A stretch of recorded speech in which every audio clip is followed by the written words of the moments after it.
After our encounters with humpbacks, we found orcas with a little help from other observers.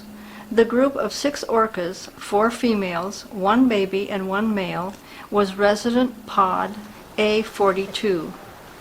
The whales can be identified by their white body patches. Resident orcas eat salmon. Yeah, there's a tiny one and then a pretty small one.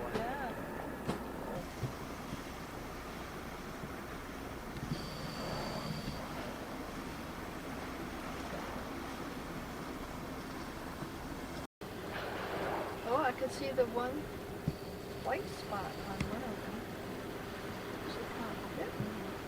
Yeah, this is nice, honey, because it helps me against that. See that white spot? Oh, there's another white spot.